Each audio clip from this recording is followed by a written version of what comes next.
With the Bucks, full-size lineup, we'll go back to yours. Maybe at some point, but I'm not really going to say what my starting lineup is going to be. So, but it's possible. Sounds like you did, though. So at some point, I guess, could maybe opening. It could be the opening tip. You never know. Coach, Giannis presents a lot of issues, but his supporting cast is big as far as getting done everything that he needs to get done. How hard is it to prepare for something like that? It's really hard.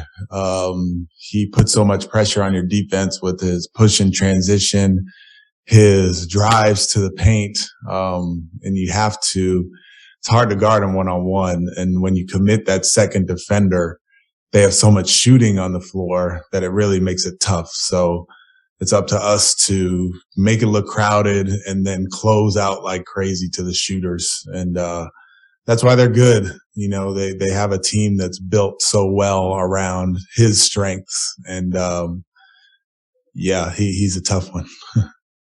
Coach, throughout this whole winning streak, you talked a lot about the players, but what does this mean to you personally, especially considering everything that you have went through since taking over as head coach?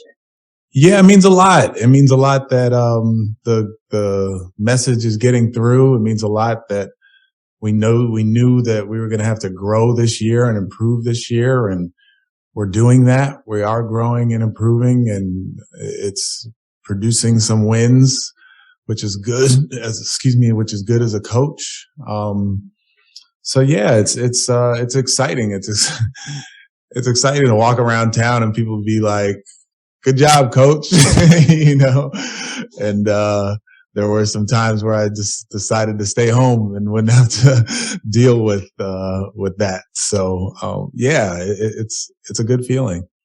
Stephen, can you talk about the defensive identity of this group of guys over the win streak, especially with guys who kind of are out there leading by example, like Jayshawn Tate on a nightly basis, Garrison Matthews has been big on that in the court?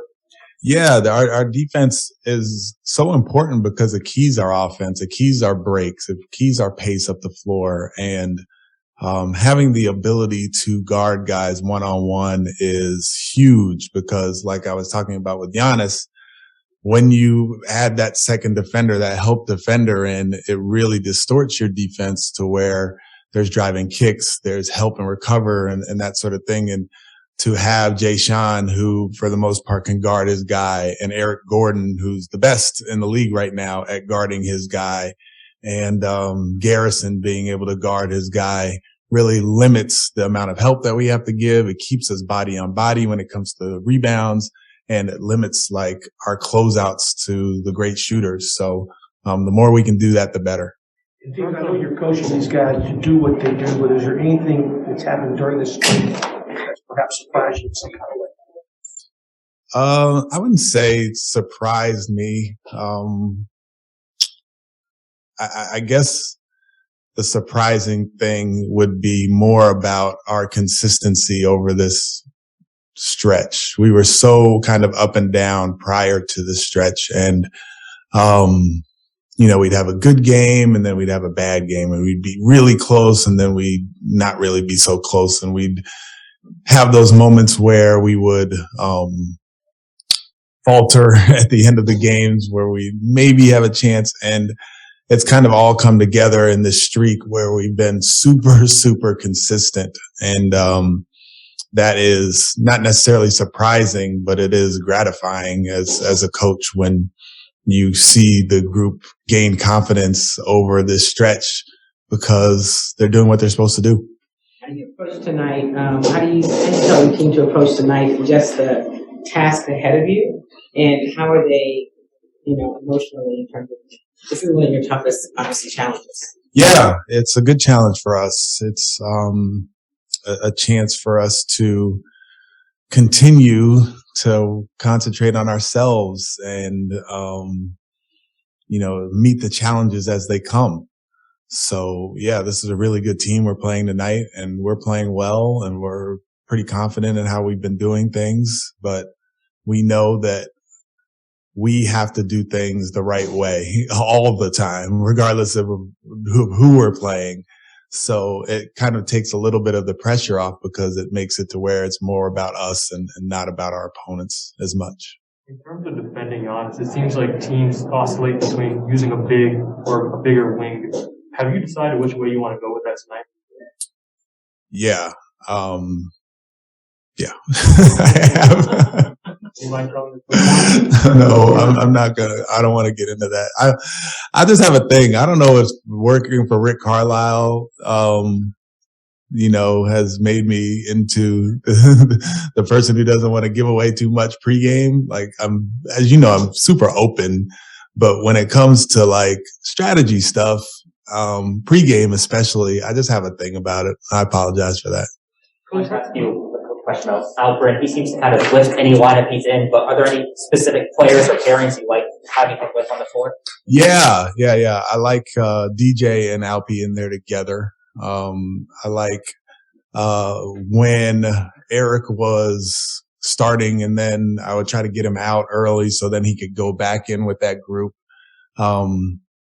Alpy, I love what he does in the low post and the high post up at the top of the floor. And it's like he almost gives us another ball handler. So, to have guys who are good at either using pick and rolls or using handoffs where he can go downhill and, roll, or good cutters. Because when he has the ball, like KJ is good when he's in the game because he'll flare and slip to the rim and get cuts and that sort of thing. So yeah, he's good with that second group for the most part, and then sprinkling Eric in there as well because he draws so much attention. Coach, how much of this is a teaching moment for Jalen Green?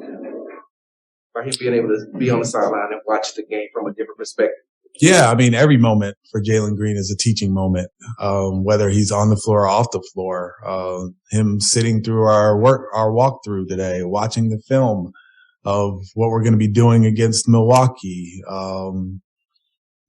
Every moment for him, whether it's watching film with me one-on-one, is a learning moment. So, he's learning a bunch. He is seeing how he kind of can fit in almost the same way that when Scoot was hurt, he was watching from outside. And then when he came back, he had a better feel for, the space and making plays. And, he had those 2 double-digit assist games right after he came back from being injured. So, there's a lot that can be learned, while being out. But hopefully sooner than later, he'll be on the floor learning as well. Thank you.